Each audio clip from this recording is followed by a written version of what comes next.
What's up, everybody? Back again, Warp Charge Gaming. I'm here with Chris and James. How are we doing, everyone? It is episode 53. That's one episode past a year. Oh, boy. Yeah, last week. It's good to have Chris. He's been doing a lot of working, and his new schedule has made it tough to catch up, but I'm glad to have you back, Chris. I'm glad to be back, man. Hell yeah. So, friends, we're here live in Battlegrounds. You might hear some background chatter on a busy Thursday night. This is where we host our streams. James, of course, in his lab in Antioch, Illinois, and we are doing the thing. We do this every Thursday at 9 o'clock, and we're trying to take a little more organized approach, so a quick heads up to what this episode is going to be about. Obviously, we just had a big FAQ just drop, so we're going to be talking a lot about the FAQ. We're going to put that towards the most of the episode in the end, but first we're going to drop a little bit of news to you, showing what's been going on with Warp Charge this week, as well as what's coming up in May particularly. Got a lot of events going on, and a little bit of Sigmar talk. So we'll knock out the kind of the hobby stuff and a little bit of just peripherals out the gates, and we'll go into FAQ for the rest of the episode. Everybody sound good with that? James, you like it? Yeah. All right, cool. So first off, one thing I'm super stoked about, did 3 videos today. Haven't got to produce them to their finality yet, but I recorded everything. We're making some more videos for Best Coast Pairing. Gotta love Best Coast Pairing, one of our awesome sponsors out there, along with Death Ray Designs, Worlds Overrun, Crystal Fortress, Game Mad EU, and of course, Battlegrounds. But we're going to be making some more tutorial videos on the Event Suite app, which is awesome for community leaders and game stores on how to run things like circuits and leagues. And the Event Suite app from Best Coast Pairing has allowed us to do our first tournament league, the Battle in the Warp Tournament Series. The 4th tournament is coming up this weekend. We got a doubles event. It's going to be the 4 out of 5 tournaments for season 1. I got a little update video on that to tell about where people are ranked at. You can see our ranker on warpchargegaming.com. And in unison with the 40K tournament that's been going on in the first weekend of every month, we're also doing a Kill Team Tournament League. And what's awesome is the league winner, on top of getting some other fantastic prizes, is going to be getting a $200 painting commission from Dark Bunny Creative. So go check out their site and their Instagram. They're a fantastic painting commission company, and we're excited to have their support with that. In May 25th, so we got May 11th, we got May 4th, 40K Kill Team. May 25th, we're doing an Age of Sigmar tournament. Been doing 3 to 4 tournaments a month now at Battlegrounds, and that's paired up with Oscar Lars Painting Studio, another fantastic commission painter. Does a lot of Age of Sigmar, that's his neck of the woods there. And we're building up and getting excited. This is the other thing I added to the videos today that I produced, is the Battle in the Warp tournament. The First Crusade, we're doing a major event, 64 people, 2 days. Our first major event, partnered with Coastal Wargaming, based out of Norfolk, Virginia Beach area, and I cannot wait. They're bringing 16 tables worth of stuff. We just started producing the objective markers that are going to go to every sign up. You can see we got the Battlegrounds logo with the name of the event, as well as our sweet custom logo for Coastal Wargaming, the Warp Charge Gaming collaboration. As you guys just heard in that slew of information, there's a lot of collaborations going on there, both with Best Coast Pairing, with our other sponsors, Battlegrounds, Oscar Lars Painting Studio, Dark Bunny Creative. It is the spice of life to work with other people. I would not be able to do what we're doing with Warp Charge without James and Chris and everything that's been going on with our collaborations. So big thanks, and really excited about everything going on. Got that sweet banner up here in the store that James made last week. Got to show that off again, taking fun seriously. And yeah, besides all the news there, we have also been doing some other projects. James, I know you made this crazy throne thing. You said that this model doesn't actually have a model in real life, right? Yeah. Okay. It's supposed to be a Hellrite on Dark Aberrant. The Hellrite is basically a Forge World Warpsmith. Okay. So it has that AdMech Chaos feel. Yeah. Very nice. Yeah. It's impressive, man. I thought it looked really cool. You said you had, tell us about the bits you have in that thing. There's the Mauler Fiend Lasher Tentacles. Okay. There's the Hellbrute Lasher Tentacles. Yeah. I've green stuffed my own... no, there's no Dark Eldar, only Chaos. Only Chaos. Or AdMech. So the green stuff I did for the wires and stuff, use Green Stuff World's rollers. So I have wires going all throughout, filling all the little gaps. The back is part of a knight armature. Oh, wow. the throne here, the front of the throne, because the back's that night part. The front of it is from Rogue Trader's box set. Yeah. Found a These good use little for that. things are from Forge Fiends. I'm not sure what they are, but they're the magma cutter things that he has. James, This is the plate on the. I know when you got the Rogue Trader set that you were like, oh, I'm going to do something with this throne. But like when you said that, like I didn't have any idea what you would end up doing with it. Did you have any idea either when you picked it out? You just said that I know this is going to go good in a project one day. Yeah, I mean, it was just one of those bits that you always need something that's of scale that someone can sit in. Sure. For like dynamic type diorama style basing or something like that. Yeah. So it just happened to work out perfectly for this because there is no model for this. It's just like the lore is basically a seat they ride in. Sure. AdMech style. And there is a Forge World AdMech dude that people use for the Dark Aberrant. And instead of using that model, we made one. That's really cool. I know that also from that Rogue Trader set, you ended up ganking the little miniature drop pods that are in there. That's for your assassin, right? Yeah. Ah, cool. So yeah, that's sweet. Instead of having I think it's Eversor Assassin with his little like U metal bit that he jumps off of, I'm now going to have him jumping out of his drop pod that just landed, because the way the fluff is they are basically the Winter Soldier. They are up in space in cryo chambers, sleeping, waiting to drop down. So they don't know when time has changed or anything. It's just when they awake, they start killing. And that's basically where they sleep, is in those drop pods, and they get dropped down to the battlefield and they pop out and start murking things. So I think it makes more sense that he's jumping out of that than jumping off that little metal thing that comes with him. No, that's really cool, man. I love it. I love it. Yeah, so you've been working on that. Now you're going to submit the drop pod assassin in a painting competition? Yeah, it's Grognard's in Roselle, Illinois. It's throwing a painting competition for clam packs. You buy a clam pack, it enters into the contest, and you have like a month or so to paint it up. I'm not actually sure when the deadline is, but I've been working on this base here for a little while. I have him pinned right here. I'm slowly doing details just because it takes a long time to paint black nicely. Yeah. And then I've already got his head finished because it's just a little skull, basically.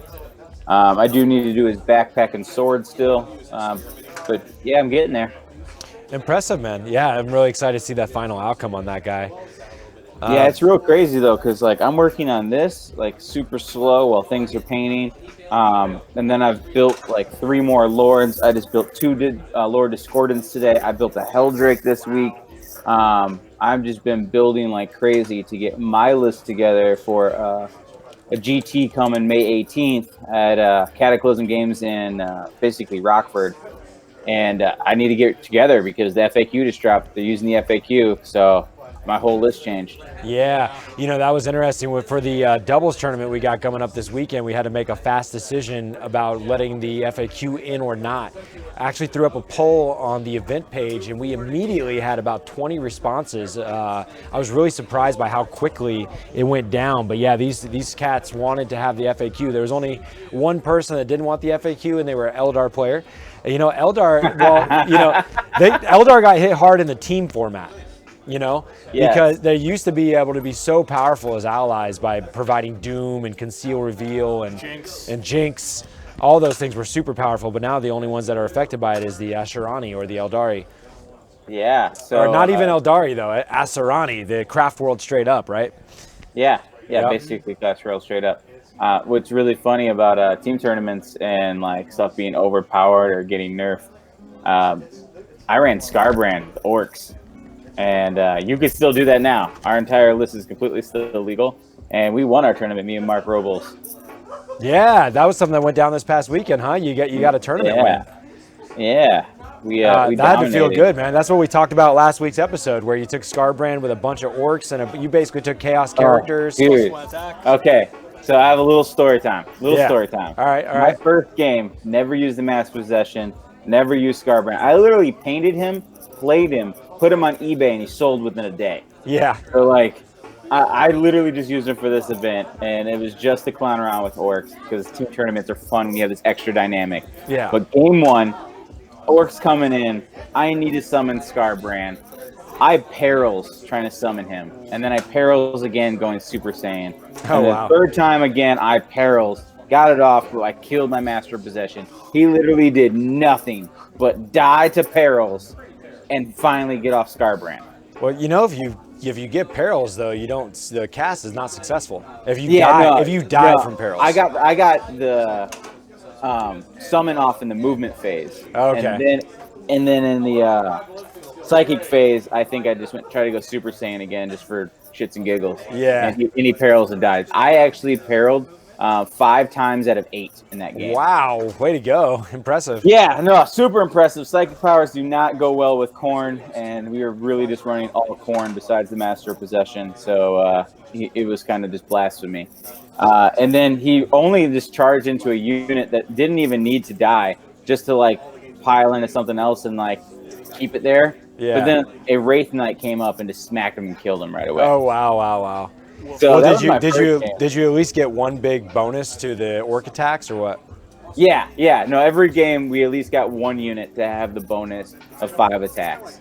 Did it just smack? insane. Yeah. Because they would multi-charge, and there'd be Yeah. like 5 dudes here, 8 dudes here, 9 dudes here. I think in one charge, one unit of boys killed 4 units. Wow, that's pretty Because awesome. they get so many attacks, and you can just multi-charge everywhere, get everything in, and all you need is one dude to tail it all out to get those extra attacks. That's fun, man. I think it was my 3rd game. I actually got charged by a Chain Lord and a Terminator Lord with a hammer, and those are like, oh, cool, chaos, bringing it in.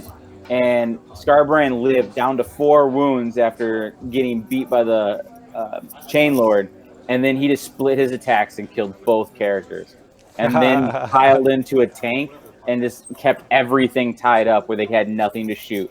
It was beautiful. Like, if we didn't make that charge and like counter that little aspect happening, we would have lost that game. Yeah. But because Scarbrand has this rule where it keeps things in combat, and they're running AdMech with Chaos, it's so much DACA that by us staying in combat, it kept us alive. Yeah, that's really cool. Yeah, so he can be when he works really well. So And like when- he's not worth his points, but the scenario comes up, he's like priceless. Exactly. Yeah. Yeah, that's funny and awesome, man. I was running some Scarbrand today in Age of Sigmar. For the first time, I finally have studied a little bit of opening the pages to the Vigilus and Chaos Space Marine book, and I made my first list with them. It's a kind of a funny list. It's not going to be viable in any tournament scenario, but I've been going up a guy that's been running like 5, 6 greater demons, 2 Bloodthirsters, a Lord of Change, Fate Weaver, and Rodius. Oh, and Morty. Yeah, so 2 Primarchs and then 4 greater demons. He's getting ready to take a Bloodthirster out and put in this Keeper of Secrets. But yeah, it actually is super functional, believe it or not. Running those 6 big baddies is very overwhelming. And his psychic is not to be messed around with Magnus, Morty, and a Lord of Change and Fate Weaver. That puts out some pain.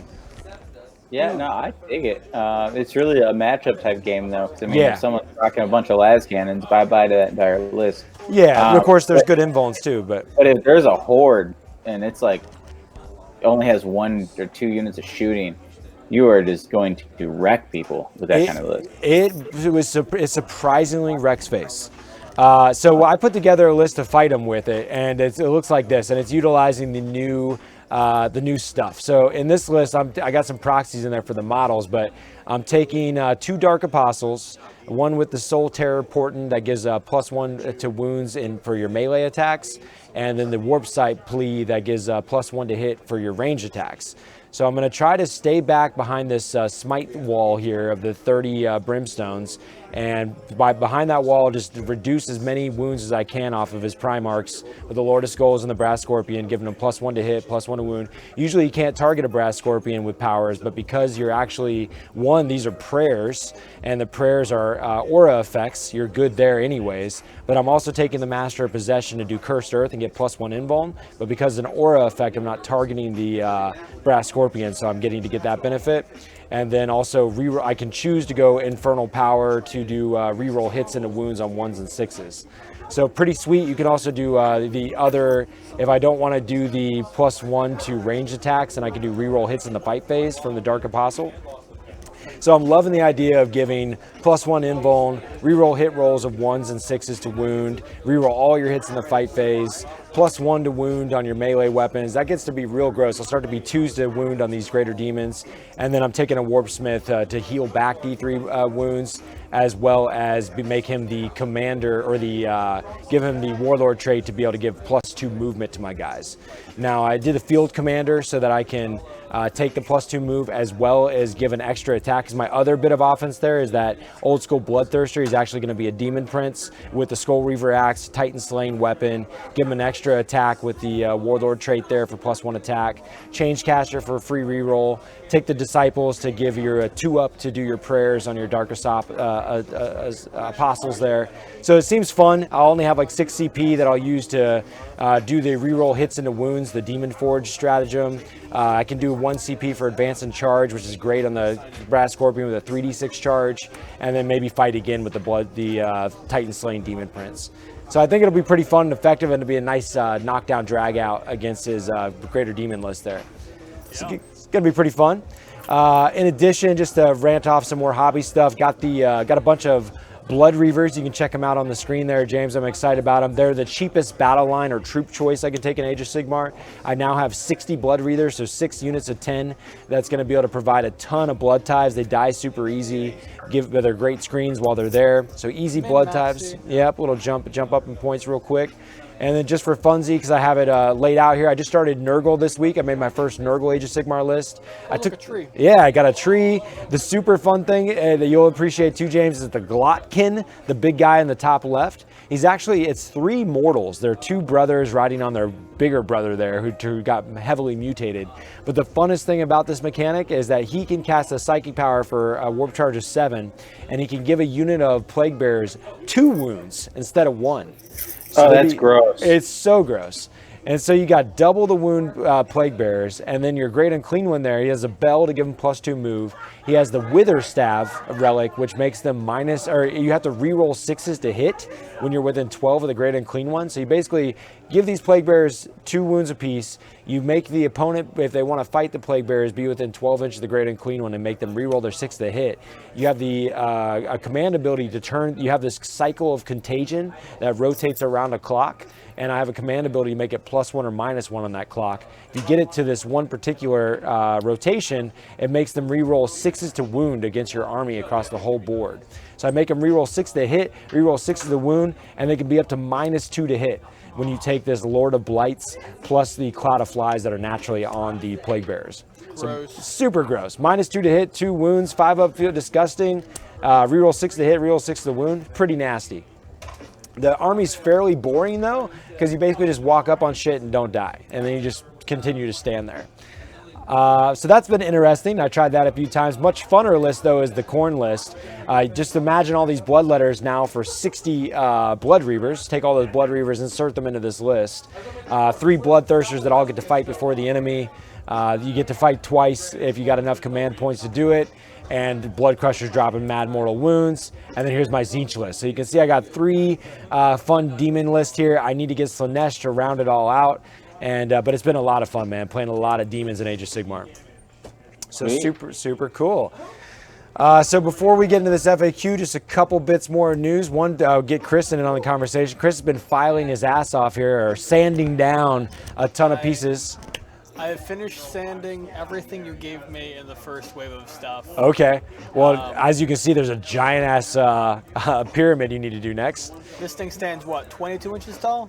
No, it's not quite that tall. It's probably like 15, 7, maybe. I guess it could be damn close. I need to put a ruler on it. It's tall as hell. You can see that marine next to it in the bottom left. It is massive. Obviously, you could just take the tippity top off and have some scatter terrain, take off the bottom and have a good sized pyramid, or have a massive size one. You could hide a Baneblade behind it. Dude, you could hide 2 Baneblades. Yeah, it's huge. I mean, if you hit both the left and right corner of it, then you could hide 2 giant vehicles in the right That'd angle. be awesome.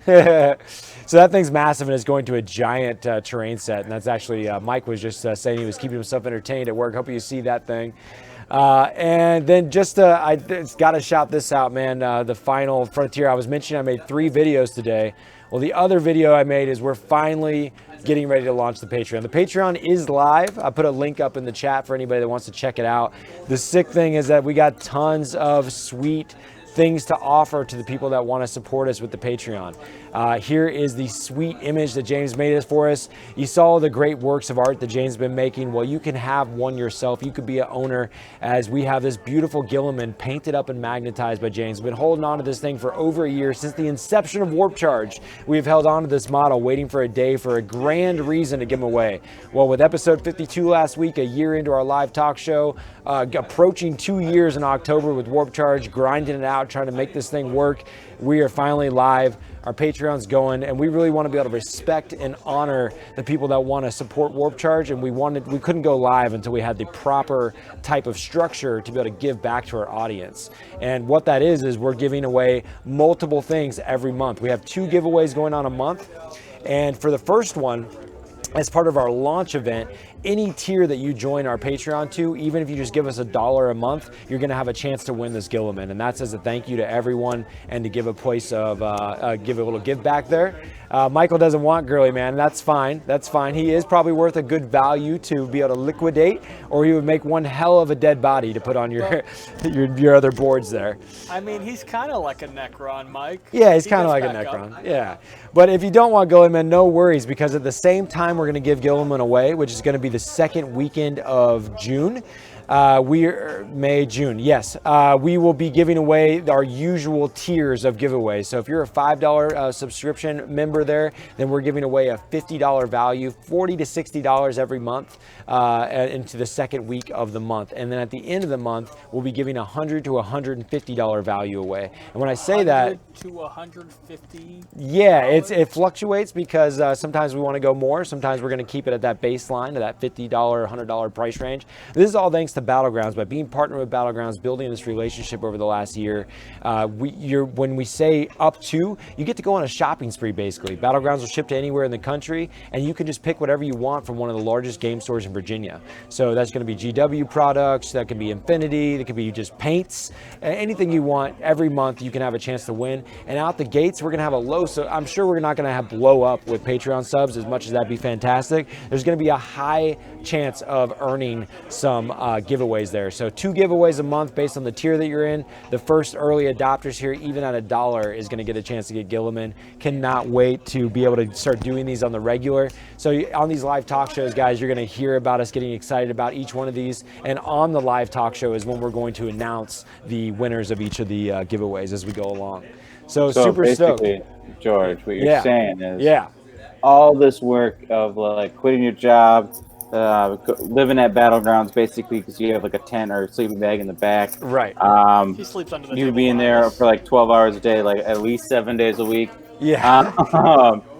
So all that you do for literally nothing, you're taking the benefits and fruits of that labor and just giving it to people for $1 a month. For love of the game. Yeah, I'm really trying to believe that we can be bigger than what, I love Battlegrounds, what they do for us, but I think we can be beyond that. We're trying to reach a worldwide market, and I'm hoping that we're going to take the investment Battlegrounds gives to us, and we're going to give it right back to our viewers. And I think that it'll work out in the long run, where this can be fruitful. I can't pay my rent with models, and so we're going to give those models to people to help us do that.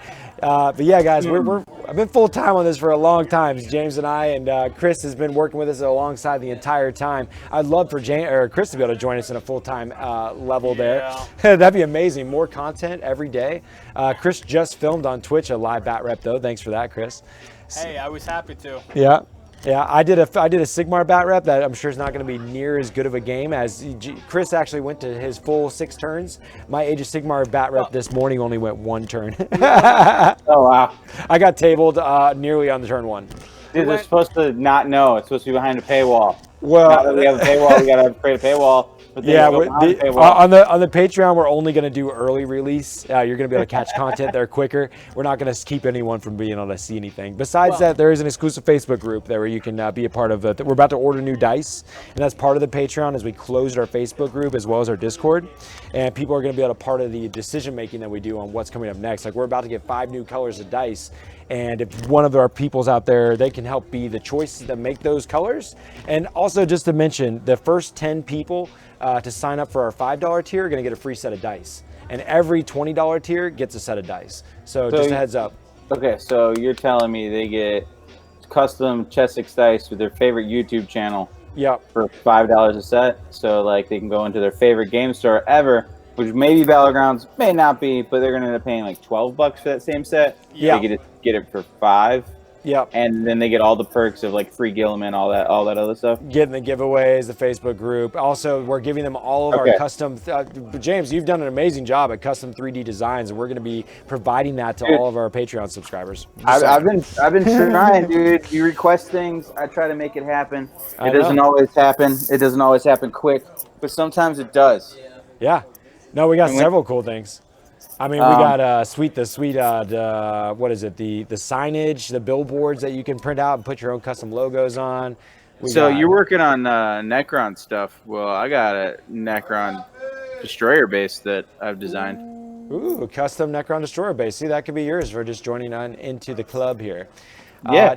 Not to mention, this is probably less of an incentive because we're talking to gamers here, but I am giving you all the music I've ever produced over the last 12 years. So that's over 100 songs and 6 albums worth. I put my heart and soul into it, but they're all free to you if you want to join up and support us on Patreon. So that's enough of just pitch, because I really want to get that information out. I'm really excited to present that. Thank you for listening to all that detailed information. We just got a patron just now.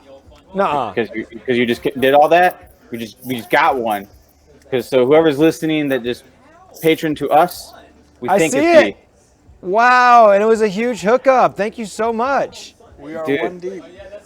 That's amazing. Well, we're definitely you're gonna get some dice, and this is so great, dude. I feel good inside. Thank you.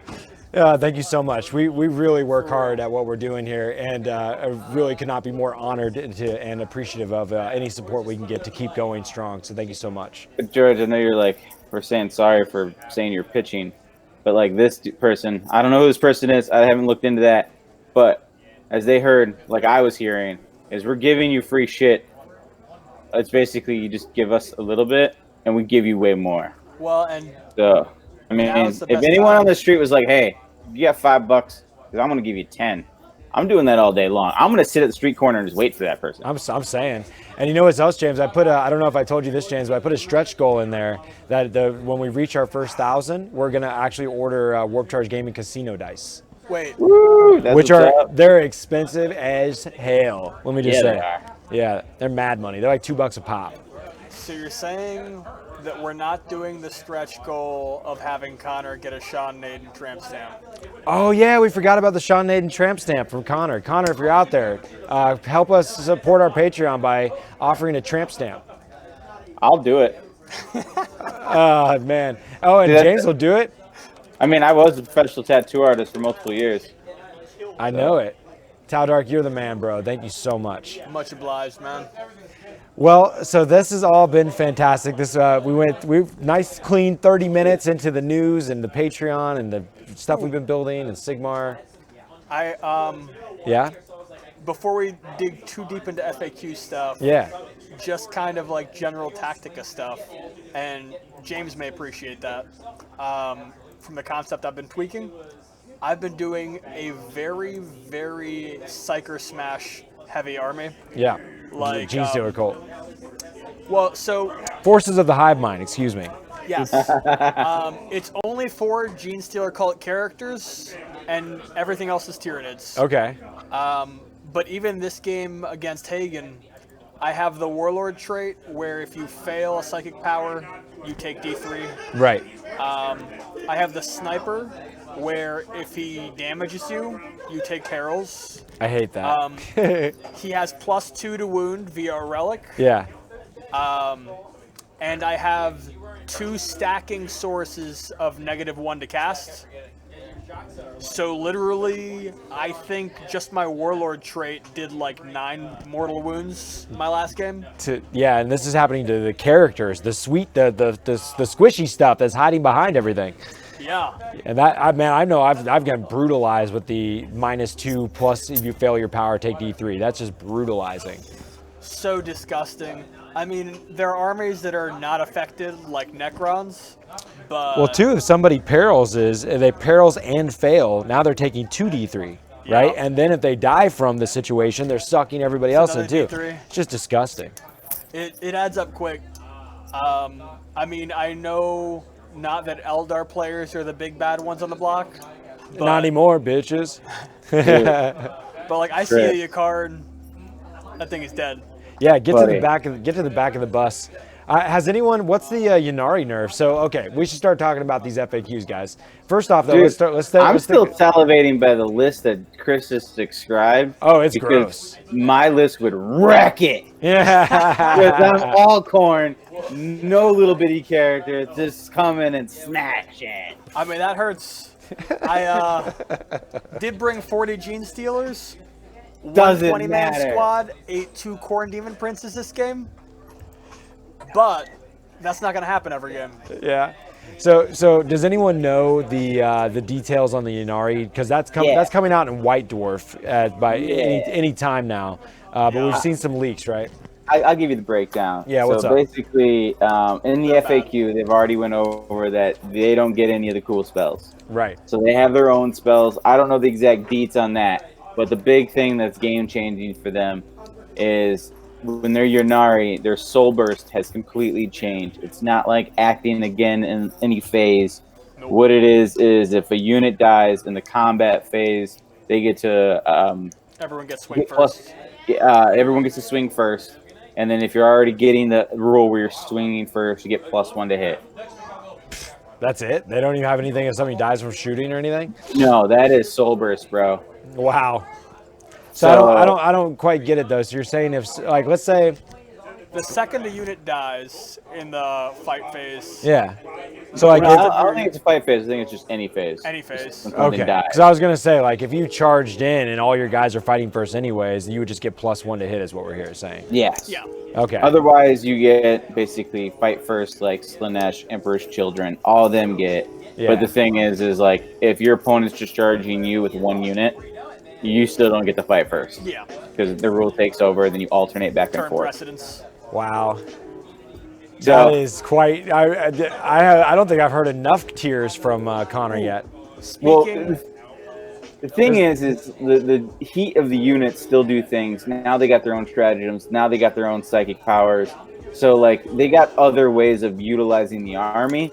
It's just how people play them, the abusive way that, like, I saw 3 times at Adepticon, isn't going to happen anymore. Also, a lot of their psychic powers do very similar things to the Eldar counterpart. I know there's one very similar to Protect that I think is like a 5-up invuln. There's one that's like Guide. I don't know if it's +1 to hit or Power use. Okay. I could be wrong. Their psychic powers, the Ashurani, I think we touched on it briefly, but like for teams, now Doom, Jinx, all of that only get the benefit if you're Ashurani. So yes. Teams events, big difference. Oh, that was it. Yeah, that was the thing we mentioned at the very beginning. That's huge for Eldar because already, you know, it was one thing when ITC gave Best in Faction and they took away being able to benefit as Drukhari or Harlequins when you weren't a pure list, and that was great, but that didn't necessarily stop anyone from souping still. And now, literally, you cannot. Cross buff. You cannot cross buff with your powers, which is very important. But, you know, surprisingly, we didn't get any of the some of the things I was expecting. We didn't get it where they said that you only get 1 of a certain HQ. Now, we did, some of the rules of 3 did change. Yes, they did. But they did it on specifics, though. They did it on, like, the Demon Prince, the Leman Russ, the Heavy Weapon Squad from the Guard, and the... Did Carnifexes get it? They didn't do Carnifexes. I didn't think they did. Interesting thought, but they came in squads, didn't they? You buy them in squads of 1 to 3, but then they operate independently, kind of like Lemon Russ. Yeah, yeah. So I mean, that's respect. They didn't have And multiple data sheets. They do. Oh, They have like 4. oh. So you get to still run all 4 different types. Yep. That's surprising they didn't tag that. Man, we'll need to double check on that. But I know that they got Lehman Russ's, heavy weapon squads, and demon princes. I'm pretty All sure it they do sounds to Carnifexes. me is like they just want to sell more Carnifexes. Yeah. Right. Honestly, I Right. mean, it's not the most competitive format. Fair enough. But yeah, the rule of 3 got hit a little bit. I was expecting them to do the thing like they did with the commander for Tau, where they said you could only have engine circle. You could have One per only. attachment. Yeah, that would have been interesting. I'm okay with at least they took care of a little bit with the demon prince situation, even though that was something I enjoyed. Well, the thing yeah, is you can still have more than 3 demon princes. you just got to summon. You just have to summon them. Yep. Right, that's fair. Yeah, good call out there. Obviously, everybody was expecting the Castellan situation. I was very happy about the Knight situation, about not getting a 3+ invuln any longer. 4 up. Stuck at the 4+.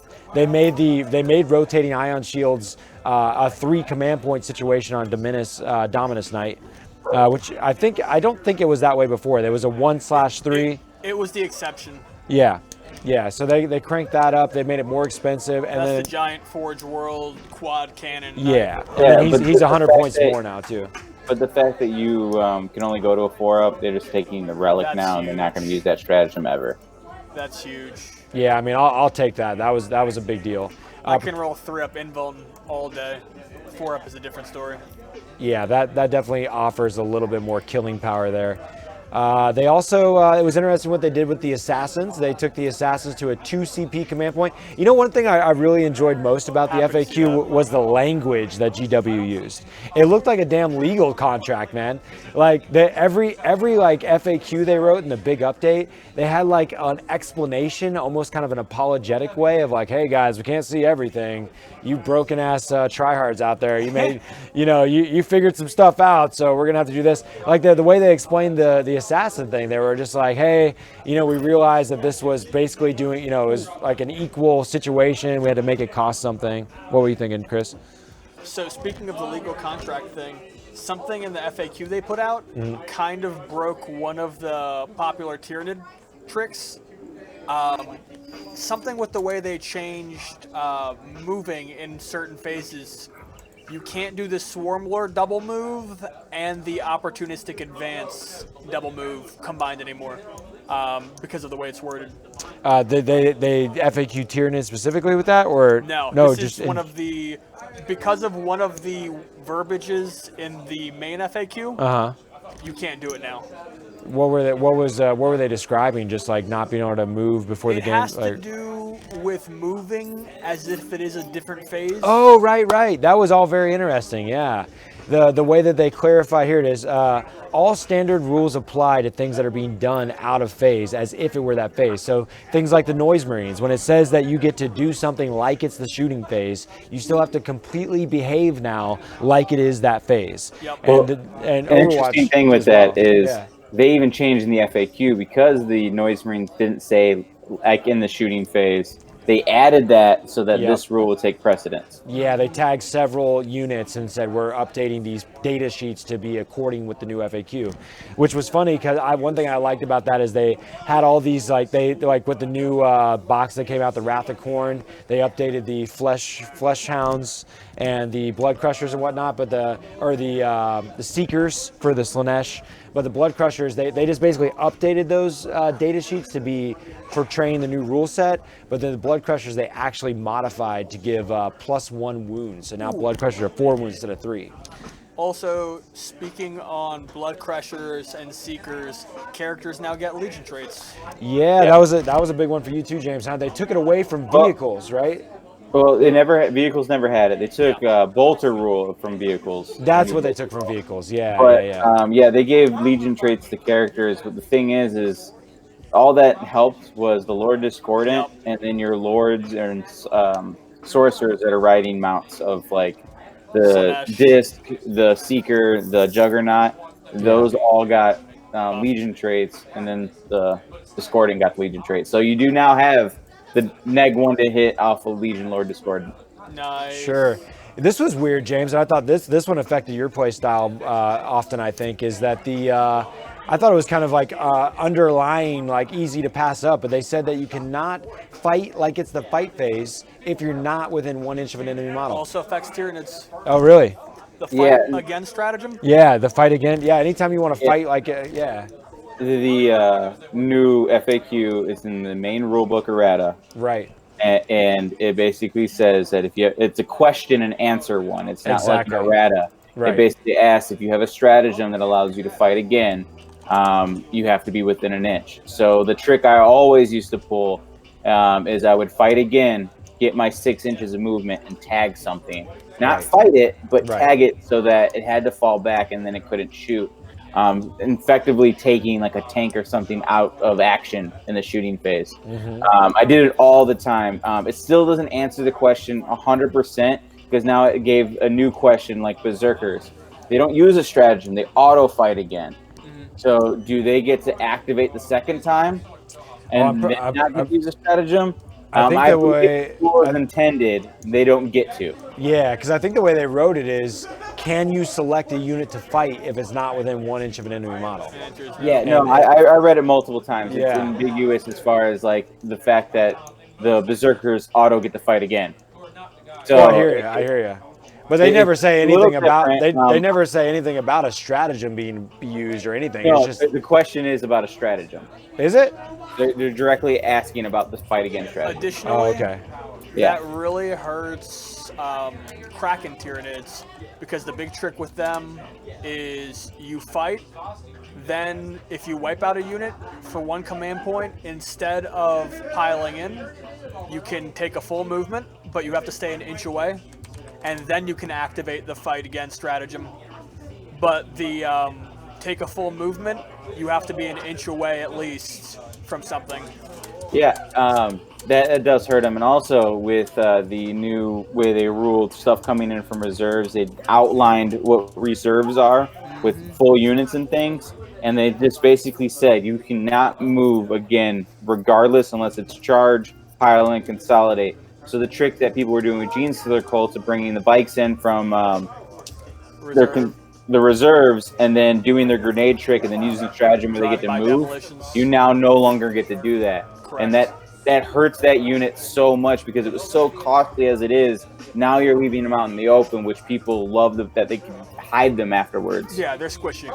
You know, I just pulled up the that errata again, James, and I'll see if I can show it on screen here for a second.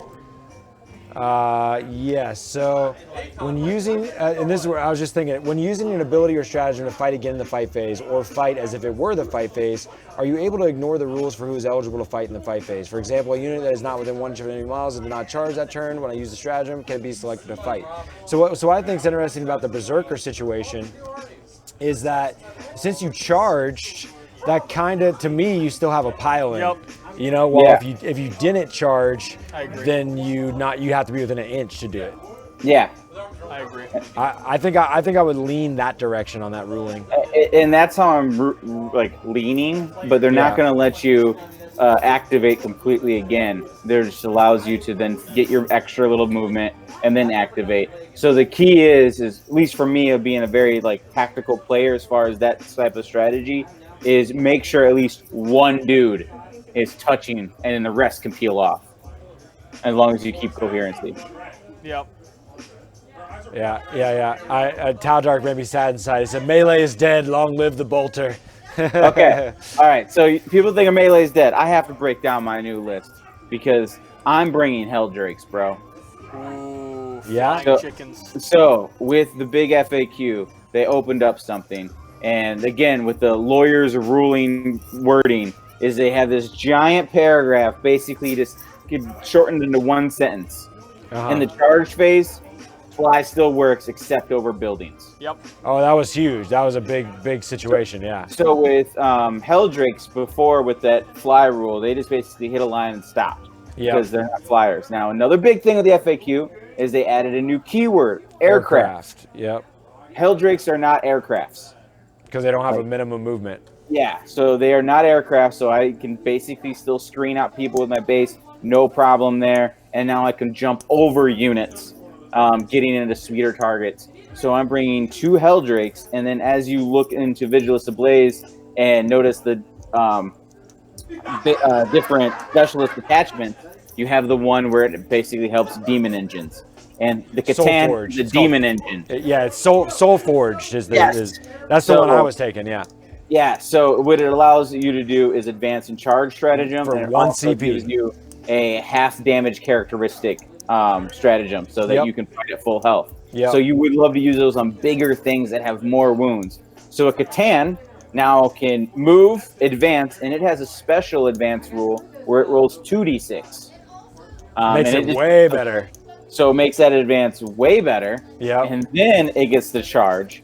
So that accompanied by 2 Helldrakes. And not only I have the Warlord trait, the plus 2 inches from one of the Lord Discordants, I'm now moving it up. Now I'm taking this all as Red Corsairs so that my Legion traits are advance and charge. So now my Lord Discordants, now getting the Legion trait, can also advance and charge and keep up with the Catan. So it gives me lots of units within first turn charge range. But I have 3 units that have long range first turn charge. And then allows me to now pop over lines because I have a Demon Prince with the axe that can jump over lines. I have 2 Smash Captain Lords with hammers that can jump over lines. And then I got a Biker Lord, that's my Warlord. He's got a hammer and he's got the Kami Relic. And the Warlord trait for Red Corsairs, you get an extra free relic. So now my other Lord Discordant has the Relic Tentacles. So I have like 7 units charging up the board, and then I have 3 units deep striking in that can charge on turn 2. And the only thing that stays in my backfield are 3 Chaos Space Marine units just holding it down. And, I mean, Screen's got to be so much more afraid now because of the fly changes. Oh, dude, and I have everything that can just either smash through it or jump over it. That's why when you're talking about your list, bro, I'm like, bring it. I want lists like that all day long. Yo, James, on the +2 movement from the Soul Forged attachment, isn't a Warp Smith the only opportunity you can take for a Warlord there? And the Lord Discordant has the Warp Smith keyword. Oh, awesome. Yep. Well, that's great. Warpsmith. That works well, doesn't it? Yeah. So, okay. And that's why I built this Hellrite on Dark Aberrant, is that's for Robles, because the Hellrite has the Warpsmith keyword also. Yep. I got you. So you were digging around for other Warpsmiths. See, I just kind of considered that as one model and didn't think of it as a keyword. No. See, I'm all about the keywords, and this is another thing about the FAQ that no one's talked about as far as all the podcasts, all the Facebook stuff, because I'm one of the few people that mentioned it and brought it up, is the rapier carriers. The crew had the Chaos Space Marine keyword. Yeah, they now FAQ'd it where they have just the crew keyword. Also, speaking on shooting nerfs, because I see Long Live the Bolter, Specialist Ammunition got nerfed. For Death Watch, yeah, that was a big deal because they were wrecking the scene with that. You've got to pick Specialist Ammunition or Bolter Drill. You can't do both. Yeah, that's huge. But that, again, helps Necrons out. All these new things are helping out Necrons. You're going to see Necrons winning GTs soon. Calling it now. Yeah, you know, that was also, we were mentioning the the aircraft keyword.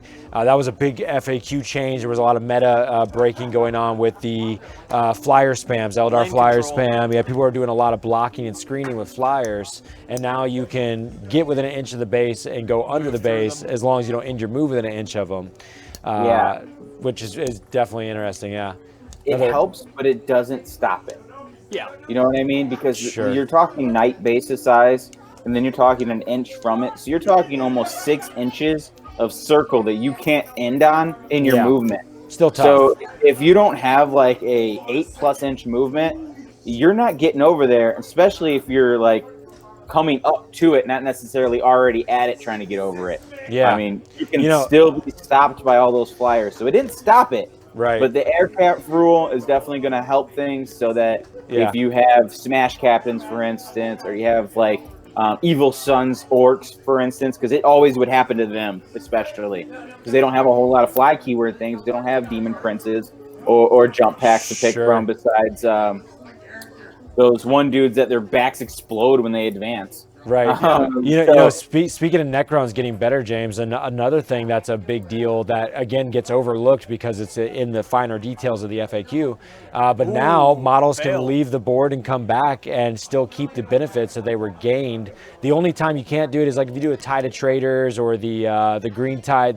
Benefits and debuffs. Yeah, benefits and debuffs. So like you can now like get Warpath on a unit of Orc Boys and to jump them and still have the Warpath without any questions. The Necrons can use their teleportation and they can buff something. My will be done. Yeah, my will be done, and they can put them in somewhere else on the board and still have the modifiers. We saw Matt. He actually lost a game in a tournament once because he couldn't do that, even though it was a questionable thing in the FAQ to begin with, because it used to only FAQ previously the stratagems, I believe, while abilities and psychic effects weren't clarified. But now the gates are open. Anybody can leave the board and come back and keep their modifications or debuffs unless you are bringing the unit back in full strength from where they were when they left the board. What's also interesting about that is when things leave the board and come back, even if it's just a jump or the Angels of Descent, anything like that, you can now get the Osprey thing where they're intercepting you. Sure. So that's super interesting because it used to be when you came in like strictly from reserves.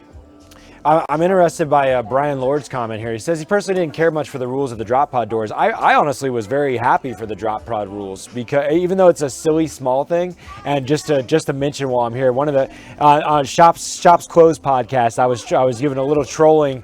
James and I were tuned into their Facebook Live while they were doing their podcast, and they were asking for some of the change with the FAQ. And I threw out that, Search and Destroy and Vanguard deployments have, now they're pre-selected, you can't ever choose a different side of the board if you get a Vanguard or Search and Destroy. Yeah. And they thought I was being like super serious, and they were like reading like I was cryptically saying something important. But no, nothing crazy. Vanguard and Search and Destroy, you have to go with the deployment maps that are preset in the book. Okay. Yeah, the highlighted corners. The highlighted areas. The thing is like if you're like there at the table, like who gives a shit? Yeah. Like seriously. Like, I'm not going to take the time to realize what perspective. Are we on your side or my side? Right. Which corner? Like, come on. So there's all that. But, while that is practically irrelevant, the drop pod thing is very relevant. I've played with quite a bit of them with the dreadnoughts, and there's always the question of, do I open them? Do I have to open them? Can I open one? Do I not open one? It causes a lot of curiosities, and I'm glad that that is the rule that the GW chose, was the way that the most people told me that they have house ruled it for years now. Either if they open up or shut, you just choose, versus being tethered. Because I never liked the feeling of like, if you modeled it a certain way, then that's how it is that way. It's good that you get the choice and you just play consistently. Well, then I would have glued all your damn doors shut, George. No, I like to be able to open them. It's good. So, while we're talking drop pods, I'm going to use this as a segue. While we're talking Imperial and Chaos allies, Knights and Cult took an interesting nerf. Death Grip and Psychic Overload. 6s now always break free on both of them. Right, because you used to be able to supersede someone's leadership so high they could never escape, right? Or Strength. Oh, okay. Much more rare with the Knight, but... Cool. Well, I'm glad they did that. That affects mental onslaught for the Gene Stealers too, right? Yep. So that's good. Other minor self-interested plug, Tyranid -1 to hit and leadership power now needs line of sight. Okay. Used to not need line of sight. Okay. I'll take that. Someone had mentioned no charging from destroyed vehicles. Apparently that was a tactic that was being used. James, I'm sure you know what's a list or what slingshot. What were people doing that the most with? See, I honestly wish they would have kept this, honestly, because it's just so like tricky that like you deserve it if you did it. It never you deserve comes it. up. So our buddy Brian from Shops Closed, he likes to run Khorne. I mean, he was running his Trader Wolves up until Adepticon, but now he's back to Khorne. So one of the ways he gets his Berserkers across the board is by advancing his Rhino with them. So the Rhino gets to move, then it advances. Now because it advanced, it has an assault weapon that gives it -1 to hit, which is a Combi Plasma. Ideally, you want to shoot it at a target that has -1 to hit. So then on 3s, you blow the damn thing up. So when you blow it up, you now get 3 inches from it, and then you can make your charge move. It's a way to get bonus movement. Yeah, so you can make Berserkers from deployment basically go 18 inches and then charge. Now, granted, you still have to roll a 3 or under with your Kami Plasma, or 2 or under, depending on what your target is. So it didn't always happen, and you might have a Rhino out in the open, and then your Berserkers get popped off after that. So it was one of those things where I thought, like, man, if you're going crazy suicidal like this, you deserve it. No guts, no glory. Yeah, I can respect that. But yeah, they took that away, which is interesting that they didn't take away the Jim Vessel trick, considering they took that away with the horrors. So that when you summon in horrors or bring them from Deep Strike, you go to charge a unit, you lose a horror, and then you use reserve points to put down a blue, and then it shortens your charge range. Yeah, that's funny. Well, yeah, I doubt that happens very little, I suppose. Well, same with the Plasma Rhino trick. Yeah. I mean, the only people that were doing that were escorting Berserkers. Which honestly, that one came out of nowhere for me. I was really surprised to see that one. While we're talking about kind of niche nerfs, Orcs, Ludabomb. Yeah, that was a big deal. Apparently they thought the mob up Ludas were a little bit too powerful, and now you can only mob up with boys straight up. It's interesting because people were crying that it was so powerful, it was so strong that it had to be nerfed, and then you have these Orc players who are like, oh my god, the Orcs are dead. They took away the only thing we had. And honestly, any game I played against Orcs, they maybe had a small unit of Ludas. They paid attention to everything else, that fast moving, the extra attacks. I mean, everything else that Orcs have, they were not just paying attention to just the Ludas. And like, I feel it's going to help Orc players like actually look at their codex a little better. Sure. What is it? The 35-ish point tractor cannon things? Yeah. Yo. I love the slugger cannons better, personally. Both are oof. They put out some pain. Okay, so story time. The team tournament, since we were partnered with Orcs, we brought 2 slugger cannons. They're 31 points, bro. I know, 31 points. Yeah. Dirt cheap. One cannon took out, I think it was 5 AdMech destroyers. Wow, that's a good That's thing like to kill. 130 something points. Yeah. And took it out in one shooting phase from a 31 point unit.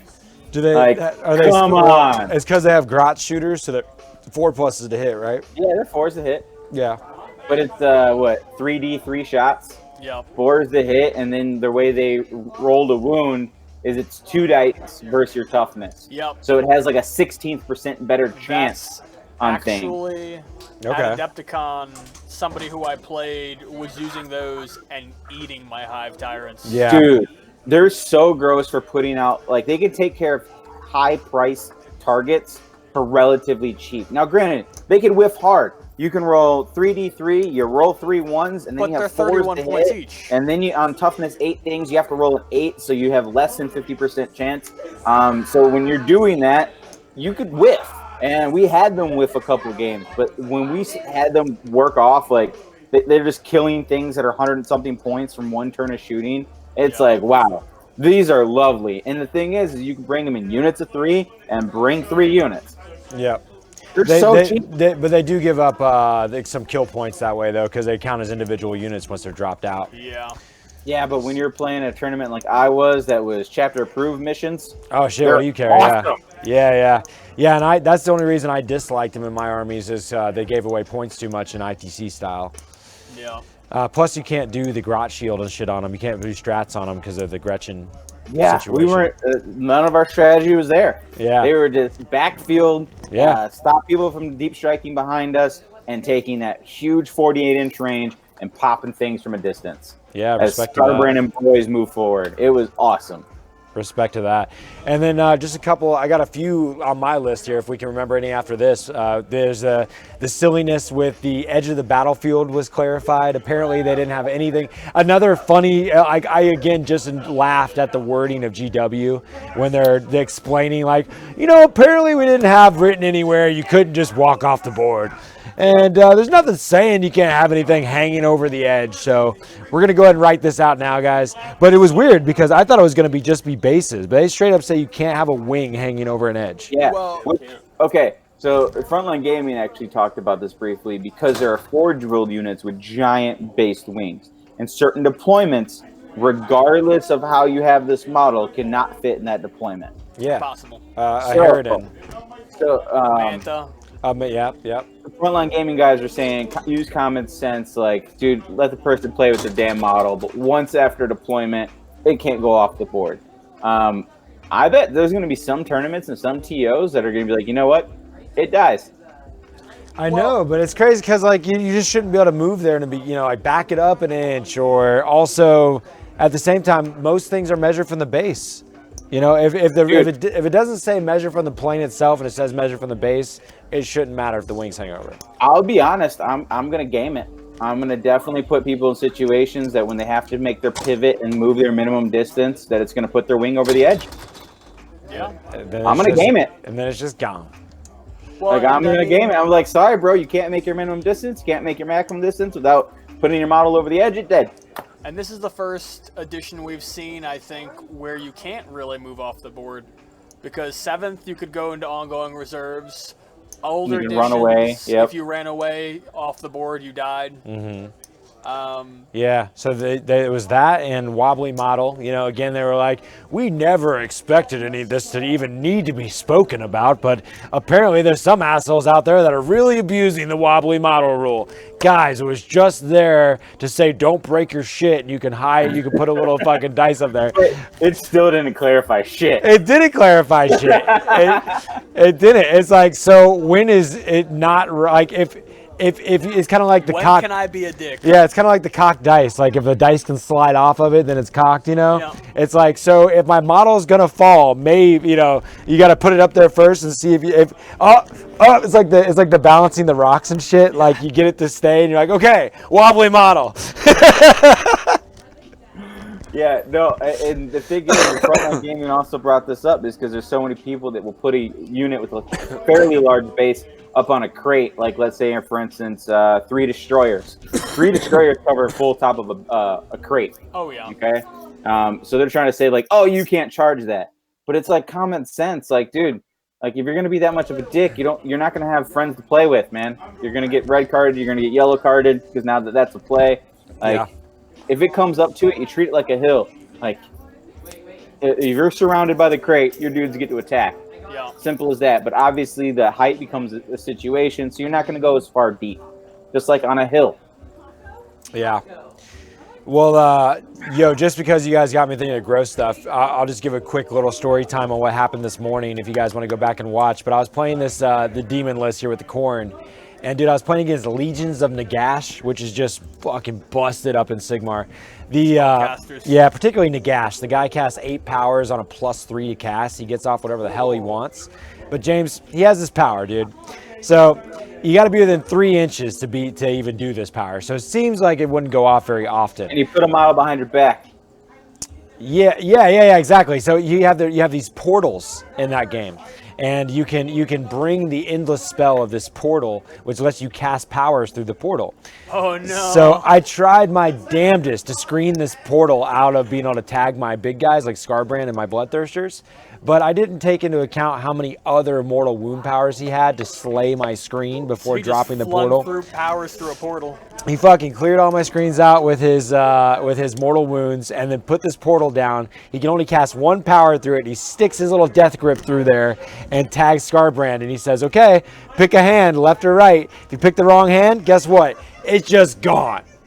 Like, no saves. It's only turn 1. Old school destroyer. We haven't even touched combat. Like, you get this power off because it's +3 and it's no big deal, no problem. And he just sticks his hand through. He fucking killed Scarbrand. I'm mad all over again. I rethought my whole life today, James. Dude, I love it, dude. See, someone told me about this rule before the like portal thing. And I was like, that is awesome. Like, I want a model that allows me to pick up models and put them behind my back. It sucked. On the receiving end, it feels pretty badsies. I want it, dude. I want an ultimate rule that GW made that creates feel badsies. Taudark knows what's up. He says, Legion of Gash, when you want to play a literal god in the game. No kidding, man. He behaves just like a god, dude. Like, it seems so demoralizing. Plus, he was running like this Ghoul King guy that runs on a zombie dragon that just wrecks. I love it. All of that, I love. Give me more of it. Well, you guys can know. That caused me to play Age of Sigmar. I literally am like so ashamed to even post the bat rep. I had to concede turn 2, man. It was over. Yeah, well, I'll post it up after this. You guys can watch it on the back end here. But man, it's been an hour and 5, man. Do we have any FAQ things that we forgot? Anybody at home want to holler out? Many FAQ things. Like, we could probably spend another hour talking about FAQs, to be honest. True. Fair. Because like the way it adjusts the meta is insane. Like the fact that you have a Castellan that for the people that list shop on the internet and then they put buy onto the cart and they shittily build their shit together just so that they can play the most competitive army at the time. Those people are not going to know how to adjust right away. So now they're going to buy something else. So there's going to be a lot less Castellans. Now, Castellan still has play. Even at extra 100 points, it's still going to murder whoever it wants. It's going to now make it so that you don't have to use that strat. So you're going to have strats for other things. You still can have the 2-up Gallant. So you're going to still have a 4-up Invul Castellan, 2-up Gallant. And you can still wreck some things. And then because people are like, oh, there's not more Castellans, there are going to be more light vehicles and heavier vehicles popping up, like me running 2 Lord Discordants, 2 Helldrakes, a Catan. Like, these are things I wouldn't have brought with Castellan everywhere. Yep. So now the Castellan's going to have more targets to shoot at, which is going to make it even better in the games that you actually go up against. And then you have things that can now jump over screens. So, like, the guard mixed with Castellan, like, you now can jump over the guard screen and smack the Castellan. So it's a good thing that they nerfed it in a way that you can't use that stratagem and go touch things because you can just jump over these lines like that. I mean, you're going to see a lot more crazy stuff with these mono builds.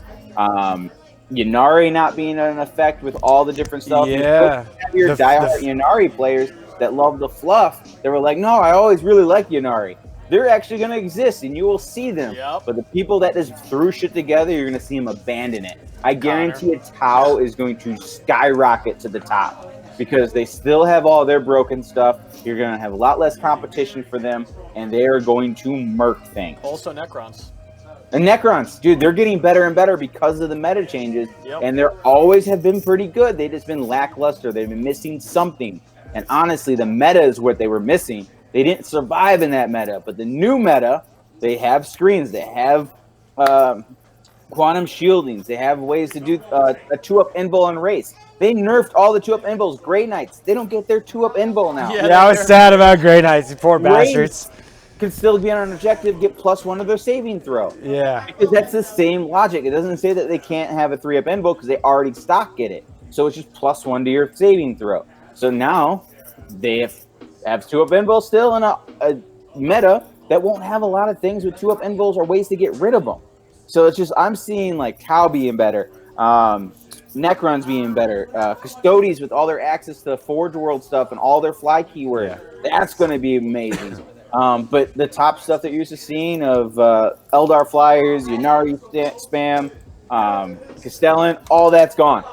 A lot of the rule-breaking stuff for Chaos, some of it's still there, but the multiple demon princes, that stopped. Yeah. Cultists losing their legion trait, that stopped. Making Invul better for demons, that's now beginning of the phase and only for the phase. So, like, all these things are getting nerfed, but people are crying, like, because this nerf bad. But honestly, it's bringing everything down to the level of what Necrons and Tau were. So now they're just going to rise it to the top. Same with AdMech. I mean, with their points being cheaper. Like, I could go on and on about how the meta's just changed dramatically based off of this week. So, question, James, and this is one that Taudark posts in the chat, and we can kind of round the robin this. No, I think you should start it off, Chris. Yeah, Taudark wanted to know, hot take, what do each of you think the top 3 post-FAQ? You know, like, what's the top 3 armies? So, I think top 3 changes, the changes to Knights. Or I think he's asking what are the top 3 armies? Like, what top 3 factions, yeah. Oh, okay. I think top 3. That's still difficult. Yeah, we know the ones that aren't anymore. Yeah. You know, I think it's like James just said with Tau and Necrons. I mean, I've seen Necrons been doing very well recently. They won't be the top. They will just now rise to the top. See where like Chaos Space Marines were.